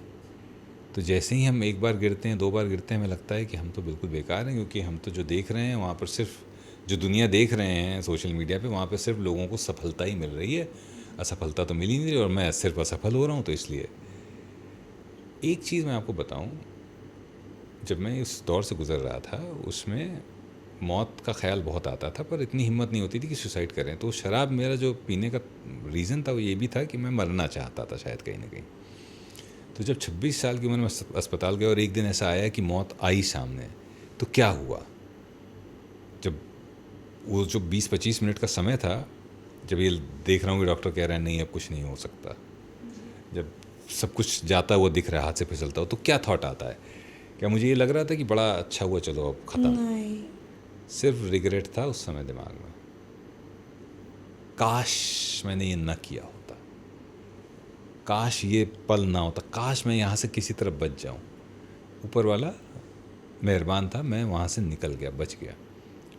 पर ये जो लोग हैं जो स्टूल को धक्का देते हैं फांसी पे चढ़ के, या किसी बिल्डिंग से छलांग लगा देते हैं, इनको ये दूसरा मौका नहीं मिलेगा। मैं खुशकिस्मत था कि मुझे रियलाइज़ करने का मौका मिल गया कि भाई मौत जो है वो अंत नहीं है, मौत अपने साथ सिर्फ और सिर्फ पछतावा लेकर आती है। तो उस स्टेप को ना, उस तरफ जाए ही नहीं। इतनी बड़ी ज़िंदगी है, इतना कुछ है करने। मैं फ़ौजी बनना चाहता था, नहीं बन पाया। मैंने कहा चलो अब अपने आप को ख़त्म कर लेते हैं। ख़त्म कर ही लिया ऑलमोस्ट। बच गए तो क्या हुआ, हमने अपने अंदर वो ढूंढ लिया जो मैंने कभी सोचा ही नहीं था। जी। तो हम कई बार अपने गोल्स को लेकर बहुत ही मायोपिक हो जाते हैं। हमको पास की चीज़ इतनी ज़्यादा फोकस हो जाता है कि हमको दूर की चीज़ दिखना बंद हो जाती है। ट्रस्ट करें बस, trust God, trust your process, trust your self. कुछ ना कुछ अच्छा और बड़ा होगा ही होगा जीवन में। मायोपिया से निकलें। मायोपिया क्या है? सिर्फ पास की चीज़ दिखाई देना, दूर की चीज़ दिखाई देना बंद हो जाना। मायोपिया से निकल जाएं। और कई बार चीज़ दिखती नहीं है पर हो रही होती है कुछ ना कुछ, तो उसमें जो है चलना बहुत ज़रूरी है। तो बस चलते रहें, रास्ता ही रास्ता है, हंसना है ना रोना है। जी सर, ऑफ कोर्स हमने ना आपके इंटरव्यू में एक कमेंट देखा था, सिंपैथी ले रहे, ये कर रहे। सर जब ऐसे वर्ड्स आते हैं तो कभी ऐसा फील होता है कि रियल स्टोरी के बाद भी लोग जब ये सारी चीज़ें कहते, आपको कैसा फील होता है उस वक्त कि जब लोग उसे सिंपैथी में काउंट करने लग जाते, उन्हें जो उनकी सोच है वहाँ तक ही वो बोल पाते? क्या कहना चाहोगे आप? मैं जब ऐसे कमेंट तो मुझे दिखते ही नहीं हैं एक्चुअली। अब तो मुझे वो कमेंट्स दिखते हैं जो ये कहते हैं कि सर आपने मुझे बचा लिया, ट्रू। सर आपकी वजह से मुझे एक नई ऊर्जा मिल गई, आपकी जर्नी सुनकर मुझे लगा कि मैं भी कुछ कर सकता हूँ। तो अगर देखिए किसी का ओपिनियन है, उसको तो मैं नहीं बदल सकता। अगर उनको ये लग रहा है तो उनका पर्सपेक्टिव मैं क्या कर सकता हूँ। इस मामले में मैं जवाब भी नहीं देता हूँ कि भाई आपको आपकी सोच मुबारक। मैं वो आपकी जगह उन 50 कमेंट्स को देख रहा हूँ जो ये कह रहे हैं कि साहब आपकी, मैं सिंपैथी लेके मुझे कौन सा वोट्स मिलने वाले हैं, मैं कौन सा रियलिटी शो जीतने वाला हूँ, मुझे कौन सा पैसा मिलने वाला है। तो जब हमारा इंटेंशन ही नहीं है तो वो चीज़ हमको अफेक्ट करती ही नहीं है। हमें तो ये अफेक्ट करता है कि वाह, कोई कहता है कि साहब आपकी वजह से मुझे एक नया नज़रिया मिल गया ज़िंदगी को देखने का, और या फिर मैं इसी से गुज़र रहा था, आपका ये देख के मुझे लगा कि मेरा तो जो स्ट्रगल है वो बहुत छोटा है, बहुत कम है। तो मुझे उससे बहुत हौसला मिलता है। तो मैं नहीं देख पाता हूँ ये चीज़ें, जो इस तरह के कमेंट्स आते हैं मैंने देखे ही नहीं आज तक। मैं सिर्फ, मुझे वही दिखाई देते हैं वो लोग, और ऐसे लोग बहुत सारे हैं जो ये लिखते हैं कि थैंक यू, या मुझे अच्छा लगा, या आपकी वजह से हमें पर्सपेक्टिव नया मिला, या हमको लड़ने की शक्ति मिली है। तो ये चीज़ें नहीं बॉदर करती हैं। सर आप इंडस्ट्री में काफ़ी साल से हैं, आपको कितने चेंजेस नज़र आ रहे हैं? टीवी की बात करें हम, ओटीटी की बात करें या मूवी की बात करें, आपको कितना डिफरेंस दिखाई दे रहा है? आज के वक्त में टीवी इंडस्ट्री में कितने चेंजेस आए? टीवी इंडस्ट्री का, जैसे मैं आपको बताऊँ, एक प्लेटफॉर्म, जी। एक मतलब ओटीटीज़ आने की वजह से अपॉर्चुनिटीज़ बहुत बढ़ गई हैं। ओटीटी आने की वजह से टेलीविज़न पर थोड़ा सा इफेक्ट भी पड़ा है ना। बजट्स वगैरह जो है अब कम होने लगे हैं, बजट्स उधर भी जाते हैं, एडवर्टाइजिंग बजट्स उधर भी जाते हैं। तो मिक्स बैग है, लेकिन ओवरऑल चीज़ें इम्प्रूव हुई हैं, चीज़ें बढ़ी हैं। काम करने के जो अवसर हैं वो बहुत बढ़ गए हैं। अगर मैं सिर्फ एक्टिंग की बात करूं तो शायद ये जो 5 साल में मैंने काम किया है ये मैं नहीं कर पाता अगर ओटीटी नहीं होता। ट्रू। मेरी छावा जो अभी फेब में आएगी वो मेरी पहली थिएट्रिकल रिलीज़ होगी, लेकिन उसके बावजूद इन 5 सालों में मैंने बड़े बड़े प्रोजेक्ट्स कर लिए हैं जो कि सब ओटीटी पे रिलीज़ हुए हैं। तो अवसर ही दिखाई दे रहे हैं मुझे, तो मुझे कोई ऐसी नेगेटिविटी तो नहीं दिखाई दे रही है। बट कहीं ना कहीं सर जो सेलिब्रिटीज़ है वो कह रहे कि पहले उन्हें मौका दिया जाता था कहीं ना कहीं उन्हें अपने आप को प्रूव करने के लिए, बट आज के वक्त में टीआरपी ऐसी हो गई है कि अगर आपका काम दिखे या ना दिखे, टीआरपी अगर नहीं आ रही है तो आपको शो नहीं मिलता। ओटीटी प्लेटफॉर्म पे भी इतनी जल्दी उन्हें काम नहीं मिलता, और ओटीटी आज के वक्त में काफ़ी ज़्यादा चलने लग गया है। लोग जहाँ पर टीवी पे बैठ के पूरी फैमिलीज एक साथ देखती थी, कहीं ना कहीं अब सब अपने फ़ोन में व्यस्त हो गए हैं। क्या कहना चाहेंगे सर? नहीं, ये तो है, तो अटेंशन स्पैन थोड़ा सा कम हो गया है, तो वही है, प्रोज एंड कॉन्स होते ही होते हैं। कुछ पॉजिटिव्स, काफ़ी पॉजिटिव्स आते हैं तो कुछ नेगेटिव भी आते हैं। यस, अटेंशन स्पैन कम होने की वजह से जैसे टीआरपीज़ उतनी नहीं मिल रही जितनी पहले आती थी, लेकिन वही है कि वो बैलेंस आउट हो जाता है। अपॉर्चुनिटीज़ इधर आपको मिल जाएंगी, अगर आप इधर देखना शुरू करोगे तो इधर अपॉर्चुनिटीज़ आपको मिलेंगी। It's a mix bag, it's definitely a mix bag. पर आप बिल्कुल सही कह रही हैं, अटेंशन स्पैन लोगों का ज़रूर कम हो गया है, वो एक डिसएडवांटेज है। जी सर, उसके अलावा अगर मैं बात करूँ तो जैसे कि आपने मूवीज़ भी की है, सीरीज़ भी की है सर, मैं ऑफ कोर्स जानना चाहूँगी उस हर एक किरदार से आपने क्या सीखा है? हर एक किरदार से क्या सीखा है? फैमिली मैन का जो किरदार है अजीत, तो उससे सीखा है कि सब कुछ हो जाएगा, और छोटा हो या बड़ा, हर चीज़ बड़ी अहम होती है पूरी पिक्चर में, भले ही वो दिखे चाहे ना दिखे थी। ट्रू। स्पेशल ऑप्स से ये थी सीखा कि भाई लालच बुरी बला है।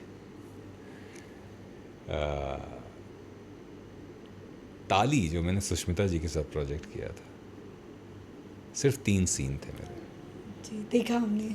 सिर्फ 3 सीन थे, बट अगेन मैं नहीं कह रहा हूँ, सुष्मिता जी का मैसेज आया था, सुष्मिता मैम का मैसेज आया था कि just 3 scenes and you killed it, you so powerful, your presence is so powerful. तो उससे सीखने को मिला कि लंबाई इम्पॉर्टेंट नहीं है, किस शिद्दत और ईमानदारी से आप काम को करते हैं वो ज़्यादा इम्पॉर्टेंट है।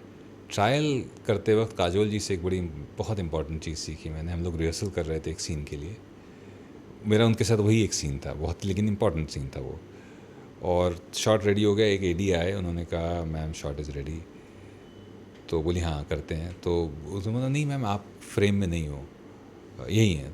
तो बोली कि if he does well I do well, if I do well he does well, so let us be first get comfortable with the scene, फिर कर लेना ना शूट, मैं हूँ नहीं उससे क्या फ़र्क पड़ता है, हमको रिहर्स कर लेने दो। तो वो एक बहुत बड़ी बात थी। इतना बड़ा एक्टर अगर ये बात कह रहा है कि इट्स अ कोलैबोरेटिव एफर्ट, सो हर चीज़ से कुछ ना कुछ। चार्ली 777 एक कन्नड़ फिल्म की थी मैंने, उससे मुझे सबसे बड़ी चीज़ जो सीखने को मिली रक्षित शेट्टी और जो फिल्म के डायरेक्टर हैं दोनों से, कि अगर विजन क्लियर हो तो रिसोर्सेज की कमी आपको रोक नहीं सकती। कोविड में शूट किया उन्होंने, बहुत ही लिमिटेड बजट में, कश्मीर से लेकर कहाँ कहाँ नहीं शूट किया, पर जो फाइनल प्रोडक्ट आया आप ये नहीं कह सकते थे कि इसमें बजट की कमी थी या कुछ था। 100 करोड़ से ऊपर उस फिल्म ने किया, कमाई करी 100 करोड़ से ऊपर की उस फिल्म में। तो अगर मकसद साफ़ है और मकसद और इरादे साफ़ हैं तो आप अपना रास्ता ढूंढ लोगे। सर काफ़ी खूबसूरत था, बट मैं जानना चाहूँगी कि कभी ऐसा किसी ने कहा है कि आज आप बिग बॉस की आवाज़ में हमसे बात करिए, या ऐसा कुछ हुआ? ये तो ऐसी हमेशा कोई- बहुत होता है, ये तो बहुत होता है कि एक बार उस आवाज़ में कुछ भेज दीजिए, बर्थडे विशेस भेज दीजिए, या नहीं, जिनके साथ आपने काम किया है, क्योंकि आज भी हम देखते हैं कि सबसे पहले लोग आपसे यही कहते हैं। यस यस यस, बहुत। मैं जब विकी से पहली बार मिला था सेट पे, जी। विकी कौशल जी से, तो उन्होंने कहा मैं I am big fan of Big Boss voice. I said no, I am the second voice. अच्छा बिग बॉस चाहते हैं? मैंने नहीं, मैंने कहा, अब बोले कौन सी? मैंने कहा दोपहर बार। अरे सर ये मुझे पता ही नहीं था, ये अलग है, still a fan boy moment for me. तो ऐसा बहुत होता है और बड़ा मज़ा आता है। मैंने एक फ़िल्म करी थी, वो भी रिलीज़ नहीं हुई, मृणाल ठाकुर के साथ। तो मृणाल जी मेरे पास आई खुद कि सर हम I am a huge fan, and तो आपको कुछ अलग ही फीलिंग होती है ना, कि क्योंकि अभिनय में मैं बहुत नया हूँ। मैं आपसे आज कह रहा हूँ कि जब मैं सेट पे जाता हूँ फॉर एक्टिंग, तब मुझे ऐसा लगता है जैसे मैं मतलब मैं कोई पहला काम करने जा रहा हूँ, तो वही नर्वसनेस के साथ मैं जाता हूँ। पर फिर लोग आते हैं और जब इस तरह की बात करते हैं तो नर्वसनेस चली जाती है। तो जब नर्वसनेस चली जाती है तो आपका परफॉर्मेंस एनहांस हो जाता है। तो ये सब क्रेडिट जाता है इस शो को, बिग बॉस। True sir. इसके अलावा भी आपने काफ़ी लोगों को आज भी ऐसा लगता है कि पहली शुरुआत आपकी बिग बॉस से हुई है, बट उससे पहले भी आपने ऑलरेडी वॉइस किया है। जानना चाहेंगे आज आपके जो फैंस हैं, जो जिन्हें नहीं पता, या और भी लोग जो हमारे इधर भी, उनको लगता है कि आपकी शुरुआत ही वहीं से हुई है। सर आज जो आप बताना चाहो। मेरी शुरुआत DID dance India dance Zee. Season 1, वो मेरा पहला शो था एज अ वॉइस आर्टिस्ट। फिर उसके बाद DID का ही दूसरा शो आया लिटिल मास्टर्स, तो उन्होंने उसमें भी हमें अपॉर्चुनिटी दी। फिर सारेगामापा आया, उसमें अपॉर्चुनिटी मिली। तो इस तरह से करते करते बहुत सारे रियलिटी शोज़ पिछले 15 साल में मैंने किए हुए हैं, उसको आवाज़ दी है। चाहे मास्टर शेफ़ हो, चाहे इंडियन आइडल हो, चाहे इंडियाज़ गॉट टैलेंट हो, चाहे झलक दिखला चाहो, चाहे super dancer, India's best dancer, dance India dance, बहुत बहुत बहुत काम किया हुआ है। बहुत सारी फिल्मों में और वेब सीरीज़ में डब किया हुआ है। बहुत सारे एड फिल्म्स, उतने नहीं जितने होने चाहिए थे, बट फिर भी किए हैं। तो काफ़ी काम किया हुआ है। बिग बॉस उनमें से एक है, लेकिन उसी शो ने पहचान दी है। किसी ने कहा था मुझसे कि साहब आप पहले शख्स होंगे जिसका टाइम बता बता के टाइम बदल गया। ट्रू। तो हाँ, टाइम बता बता के मेरा टाइम जो है उसी शो ने बदला है। सही है सर। सर इंडस्ट्री में कोई दोस्त आपका जो अभी भी है आपके साथ? बहुत सारे लोग हैं। शारिब हाशमी बहुत अच्छे दोस्त हैं। शरद केलकर से अच्छी दोस्ती है हमारी। और ऐसी दोस्ती नहीं कि हम रोज़ फ़ोन उठा के बात कर रहे हैं एक दूसरे के साथ, लेकिन हाँ, जब भी मिलते हैं बहुत अच्छे से हम लोग, बहुत अच्छी बातचीत होती है। तो बहुत सारे लोग हैं इंडस्ट्री में जिनसे अच्छी बातचीत है, अच्छी दोस्ती है। सर पर कोई ऐसा दोस्त जो उस वक्त भी साथ था और इस वक्त भी साथ है, कह सकते हैं ना, बुरे वक्त में भी आपके साथ थे और आज जहाँ पे भी आप हैं वहाँ पे भी साथ है आपके? दोस्त नहीं है, वो हमारे मेंटर हैं। आशीष गोलवलकर जी हैं। वो उस समय जब मैं कुछ नहीं था तो उन्होंने अपॉर्चुनिटी दी। उसके बाद भी उन्होंने मतलब वो हाथ पकड़ कर कि जहाँ गलत हो रहा है बताया कि अरे ये क्या कर रहा है तू, ये क्या बोला है, ये कैसे बोला है, इसको ऐसे बोल, ठीक कर, और सपोर्ट किया बेसिकली। तो और वो आज भी, मतलब जब भी मैं फ़ोन करता हूँ कि सर मिलना है, वो हमेशा हाजिर हैं। तो आशीष गोलवलकर जी, उनका कभी मैं एहसान भूल नहीं पाऊँगा। अर्जुन सिंह बरन हमारे बॉस हुआ करते थे बिग FM में। उन्होंने ही मुझे बहुत सपोर्ट किया कि बिग FM में मैं ट्रेनिंग करा दी, वॉइस की ट्रेनिंग करा दी, और बहुत कुछ किया उन्होंने। और फिर उन्होंने प्रोडक्शन हाउस खोला, तो जब मैं एक्टिंग करने लगा तो उन्होंने बुलाया और ताली में काम दिया उन्होंने मुझे। तो और आज भी ये उनसे कभी भी बात होती है तो कुछ देखते हैं तेरे लिए, कुछ करते हैं, कुछ साथ में करते हैं, कुछ। तो बहुत सारे लोग हैं ऐसे जिन्होंने बहुत साथ दिया और आज तक साथ दे रहे हैं। सही है सर। इसके अलावा हमने देखा है कि प्यार की काफ़ी परिभाषा है, बट आपके लिए क्या है? आप एक दूसरे को ऊपर उठाने में अगर मदद कर पाएँ तो वही मेरे लिए प्रेम है। एक दूसरे को, if you help each other grow, that is true love.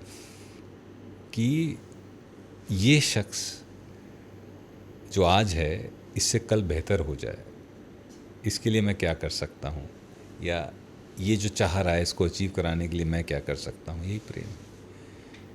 तो इस मामले में भी हम लकी रहे हैं। जी। सर अगर मैं बात करूँ ज़िंदगी से कोई रिग्रेट? नहीं, कोई रिग्रेट नहीं। मतलब आप, क्या है कि अगर उस मोड में चले जाएंगे आप, तो फिर बहुत कुछ, जैसे वो जो फेज़ था वो रिग्रेटफुल हो सकता है ना, कि काश मैंने वो ना किया होता। ट्रू। पर वो भी मेरी मतलब उसने मेरे किरदार को बनाया है। It has develop my character, so no regrets. वो एक दौर था जिसने मुझे सिखाया। थैंकफुली मैं हर दौर से कुछ ना कुछ सीखता रहा हूँ। एक ही रिग्रेट ये है कि उतना कष्ट न दिया होता पेरेंट्स को जितना उनको फेस करना पड़ा, पर वो कुछ कर नहीं सकते उसके लिए। तो ठीक है, उनको जितनी खुशी दे सकते हैं वो दे रहे हैं। जी। अगर मैं बात करूँ कि मुंबई की, मुंबई एक ऐसा शहर है जो किसी ना किसी को कुछ ना कुछ सिखाता है। सर मैं आपसे बात अगर जानना चाहूँ, आपको मुंबई से क्या सीखने मिला है? मुंबई से वो सब कुछ मिला है जो मैं आज कर रहा हूँ, वरना मैं वो 9 to 5 वाली नौकरी कर रहा होता। मुंबई ने मुझे बताया कि मेरे अंदर एक वॉइस आर्टिस्ट है, मुंबई ने मुझे बताया कि मेरे अंदर एक एक्टर है, मुंबई ने मुझे बताया कि मेरे अंदर एक वॉइस ट्रेनर है, मुंबई ने मुझे बताया कि मेरे अंदर एक मोटिवेशनल स्पीकर है, मुंबई ने मुझे बताया कि मेरे अंदर एक कोच है, वॉइस कोच भी है। तो मैं जो कुछ भी आज एक्सप्लोर कर पा रहा हूँ वो इसीलिए कर पा रहा हूँ क्योंकि मैं इस शहर में हूँ, मैं इस लैंड ऑफ अपॉर्चुनिटीज़ में हूँ। तो इस शहर का तो कोटि कोटि नमन है इस शहर को। सर ऑफ कोर्स इसके अलावा जैसे आपने देखा होगा केस काफ़ी बढ़ रहे हैं, मैं जानना चाहूँगी सर लड़कियाँ कहाँ सेफ हैं? आज के वक्त में लड़कियाँ कहाँ सेफ हैं? कहाँ सेफ हैं? लड़कियाँ कहाँ सेफ हैं? लड़कियाँ सेफ हैं एजुकेशन में। जो सेफ्टी है वो एजुकेशन और एक्सपोजर में है। जितना, जैसे कि प्रधानमंत्री जी भी कहते हैं ना कि लड़की बेटी पढ़ाओ बेटी बचाओ बेटी पढ़ाओ, तो education is the only way out because education opens your mind, education exposes you to your potential. तो आपको पता चलेगा कि जैसे कई जगहों पर अभी भी ये सोच है ना कि लड़की है तो ये नहीं कर सकती है, ये कर सकती है। सर आज भी है। मैं उत्तर प्रदेश से आता हूँ तो मैं जानता हूँ, मैं देखा हुआ है। तो उसका इलाज एजुकेशन में, और एजुकेशन से मतलब खाली यही नहीं कि किताबी ज्ञान, एजुकेशन मतलब to open up your mind also, opening up people's mind कि लड़के और लड़की में कोई फ़र्क नहीं है। तो मुझे लगता है कि सेफ्टी जो है वो एजुकेशन में है, और education of the girl as well as people around them, उनके आसपास जो लोग हैं उनको भी ये समझना और सीखना और सिखाना, तो वो अवेयरनेस लाना कि भाई कि लड़की है इसलिए आप इसको इस तरह से ट्रीट करें, ये गलत है। तो the safety lies in education. But जैसे सर आपने लड़की पे कहा, वही कहीं ना कहीं आज भी हम देखते हैं, चाहे वो बच्चा छोटा हो या बड़ा हो, हम हमेशा देखते हैं कि वो कहते हैं लड़के कभी रोते नहीं हैं, लड़कों को दर्द नहीं होता। इससे बड़ा नॉनसेंस दुनिया में कोई नहीं। एग्जैक्टली आप क्या कहना चाहोगे? क्योंकि मेरे ही दोस्त ने कहा है कि वो उस इंसान से पूछो जो रात में तकिए के पीछे मुंह छुपा के रोता है। इससे बड़ा नॉनसेंस कोई नहीं है कि मर्द को दर्द नहीं होता, लड़के रोते नहीं हैं, सबके इमोशन होते हैं। ट्रू। और वो इमोशन बाहर आना बहुत ज़रूरी है, क्योंकि अगर वो नहीं आएंगे तो वो टॉक्सिक हो जाएंगे। मैंने वो गलती करी है कि अगर मैं रो लिया होता किसी के कंधे पे सर रख कर और बात कर ली होती तो शायद उन परेशानियों से ना गुजरना पड़ता। डिप्रेशन का एक कारण ये भी होता है कि आप अपनी अंदर की चीज़ को बाहर नहीं एक्सप्रेस कर पा रहे हैं, तो वो धीरे धीरे नासूर बन जाती है। तो अगर दुनिया में कोई सबसे बड़ी नॉनसेंस है तो यही है कि लड़के रोते नहीं हैं, सबको रोना। अगर भाई आंसू हैं और आपके आंख में आ रहे हैं तो इसका मतलब है कि वो नेचुरल है, तो उसको रोकें ना, उसको बह जाने दें, नहीं तो फिर वो किसी और रूप में बाहर निकलेगा और वो आपको अच्छा नहीं लगेगा। तो प्रॉब्लम ये है, इमोशंस समस्या नहीं है, कोई भी थॉट समस्या नहीं है। समस्या ये है कि आप किस थॉट को एंटरटेन करके उस पर रिएक्ट कर रहे हैं। तो नेगेटिव थॉट भी आए तो आने दें, आंसू आए तो बहने दें। हाँ, हमेशा ना रोते रहें, पर रोएं, ज़रूर रोएं, निकाल दें, भड़ास निकाल दें और फिर आगे बढ़ जाएं। जी, ये काफ़ी लोगों के लिए कह सकते हैं काफ़ी इजी रहेगा, क्योंकि आज भी हम देखते हैं ना, मैंने आज जैसे आपसे कहा हमारे बाजू में देखते लड़के रोते नहीं, कि ये क्या था। मतलब ऐसा लगता है कि कहीं ना कहीं आज भी वो प्रथा चलती आ रही है जहाँ पर उनके माइंड से चेंज होनी चाहिए। सर उसके अलावा आपकी मूवी आ रही है, कितने एक्साइटेड हो? ऑफ कोर्स उसके बारे में थोड़ा बहुत जो आपने बिहाइंड द सीन आप आज हमसे शेयर करना चाहते हो। छावा आ रही है, फेब में आ रही है। विक्की कौशल के साथ काम करने का मौका मिला, आशुतोष राणा जी के साथ काम करने का मौका मिला, विनीत सिंह के साथ काम करने का दोबारा मौका मिला। विनीत सिंह जी के साथ हमने एक वेब सीरीज़ भी करी थी जो अभी तक आई नहीं है, वो शायद देखी कब आती है। तो इन सारे सभी दिग्गजों के साथ, प्रदीप रावत जी के साथ काम करने का मौका मिला, उनसे अच्छी दोस्ती भी हो गई। विक्की के साथ, विक्की को वर्क एथिक्स देख के बहुत कुछ सीखने को मिला। आशुतोष जी से 2-3 बार कविता पाठ कुछ मैं भी डॉक्टर बच्चन को बहुत फॉलो करता हूँ, डॉक्टर हरिवंश राय बच्चन को, तो उनकी कुछ कविताएँ उनको सुनाई, उनसे कुछ सुनी। और सबसे मज़ेदार था वही कि एक बार तो विक्की ने जब कहा कि फ़ैन बॉय मोमेंट, तो मैंने कहा नहीं, मैं ये वाली आवाज़ हूँ, तो still a fan boy moment for me. और आशुतोष जी से मुलाकात हुई तो मेरे पास आया, भाई हमने सुना है कि आप और फिर उन्होंने कहा अच्छा बस एक बार बताइए कैसे बोलते हैं। और फिर जब वो उनकी जो हंसी थी उसको सुनकर, तो वो ये सारी यादें हैं, खूबसूरत यादें जो रह जाएंगी। पर सीखने को भी बहुत कुछ मिला, वर्क एथिक्स देख के कि विक्की का वर्क एथिक्स, आशुतोष जी, विनीत, लक्ष्मण उतेकर सर का वर्क एथिक्स बहुत कमाल का। नाइस सर, ऑफ कोर्स आपकी जो मूवी आ रही है उसके लिए ढेर सारी बधाइयाँ। सब जाके प्लीज़ जाके देखिए, छावा जाके देखें और अप्रिशिएट करें और बताएं कि कैसा लगा। और सर आप तो सामने, ऑफ कोर्स मैं तो पहले ही जाने वाली हूँ, फर्स्ट डे 1। उसके अलावा सर कैसा लगा आज बज़ूका के साथ ये पॉडकास्ट करके? बहुत ही बढ़िया, बहुत ही सुलझी हुई हैं आप। और जैसे कोई मैंने देखा नहीं कि आप मतलब बातों से बात हो रही थी। तो इंटरव्यू वही होते हैं अच्छे जो मुझे लगता है जहाँ पर बातों से बात होती हैं, सवाल नहीं होते हैं, बातचीत होती है। तो ये संवाद हुआ और ये संवाद अच्छा लगा। Thank you sir, means a lot. इसके अलावा सर जाते जाते आपकी आवाज़ में ऑडियंस जो आपके फैंस इतना प्यार देते हैं उनके लिए क्या मैसेज देना चाहेंगे?